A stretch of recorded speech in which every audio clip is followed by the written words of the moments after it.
நான் வந்து பள்ளிக்குழு தலைவியாக இருக்கிறேன். நான் வந்து நீதி கேட்க போனனால வந்த பிரச்சனை தான் இது. உங்களை யார் யார் தாக்குனான்னா தருமர் வந்து என்னை எத்தி தள்ளுனாரு, அமரன்ற தர்மராஜ்.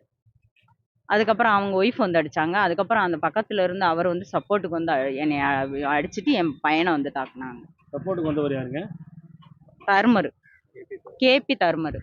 கட்சியில கொஞ்சம் இருக்கிறனால அந்த செல்வாக்கு வச்சு அவரை கூப்பிட்டு எங்களை வந்து குத்துற லெவலுக்கு கூப்பிட்டு போனாங்க. ஆனா நிறைய பேர் வந்தாங்க அடிக்கிறதுக்கு. யாருன்னு தெரியல சார் இருட்டுக்குள்ள. அதான் உண்மை. ஆனா வந்து இது சம்மந்தமா வந்து நான் வந்து புகார் கொடுத்துருக்கேன். 10 மணி வரைக்கும் நான் இருந்தேன் ஸ்டேஷன்ல. எந்த நடவடிக்கையும் எடுக்கல அவங்க.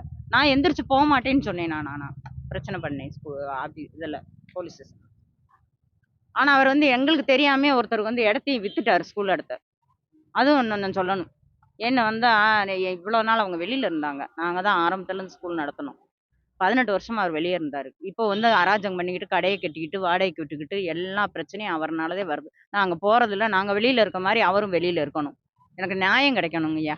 இதுதான் என்னோட எஸ்பி வரைக்கும் போகணும், கலெக்டர் வரைக்கும் கூட போகணும். ஆனா என் பிள்ளைக்கு எனக்கும் வந்து உயிருக்கு உத்தரவாதம் வேணும். எங்களுக்கு யாருமே கிடையாது. என் புருஷனும் இறந்துட்டாரு. நான் கோடாங்குடி அமராஜ் ஸ்கூலில் கரஸ்பாண்டண்டாக இருக்கேன். ஸ்கூலில் போஸ்டிங் போட்ட ப்ராப்ளமில் செக்ரட்டரிக்கும் எனக்கும் கொஞ்சம் பிரச்சனை இருந்துச்சு. அந்த முன்விரோதத்தை வச்சு தொடர்ந்து என் மேலேயும் அண்ணன் மேலேயும் புகார் கொடுத்துட்டு இருந்தாங்க, பொய் புகார். சம்பவம் நடந்த அன்னைக்கு என்னையும் எங்கள் அம்மாவையும் அமரன் தர்மராஜ், கேபி தர்மர், சாராபானு 3 பேரும் கத்தி கம்ப வச்சு தாக்கி எத்தி கீழே தள்ளி விட்டு ஆபாசமாக பேசி பிரச்சனை பண்ணாங்க. அதை தொடர்ந்து நாங்கள் ஜிஎஸ்ல அட்மிட் ஆனோம். அதுக்கு முன்னாடியே பிசிஓடி போலீஸ் ஸ்டேஷனில் வந்து கம்ப்ளைண்ட் கொடுத்தோம். 2 நாள் ஆகியுமே எந்த கம்ப்ளைண்ட்டுமே எடுக்கலை. ஏன்னா அவங்களுக்கு அரசியல் சப்போர்ட்டு, ஆளுங்கட்சி சப்போர்ட் இருக்கனால எந்த நடவடிக்கை எடுக்க பயப்படுறாங்க போலீஸ் ஸ்டேஷனில், பிசிஓடியில். அதனால் எஸ்பிகிட்ட வந்து கம்ப்ளைண்ட் கொடுக்கலான் இருக்கோம். எங்களுக்கு உயிருக்கு பாதுகாப்பு வேணும்.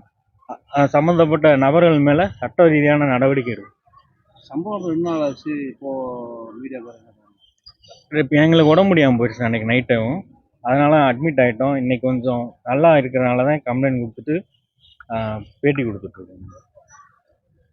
ஆனால் எனக்கு வந்து பிரச்சனை இருக்குங்க. அடிச்சதாங்க, தலையில் அடிச்சிருக்காங்க, கை காலெல்லாம் கத்தி விட்டு இருக்கு. அம்மாவையுமே கையில் வயிற்றுல ஏற்றி இங்கே கத்தி மார்பில் காயம் இருக்கு. மார்பில் காயம் இருக்கு, கத்தி குத்து இருக்கு மார்பில்.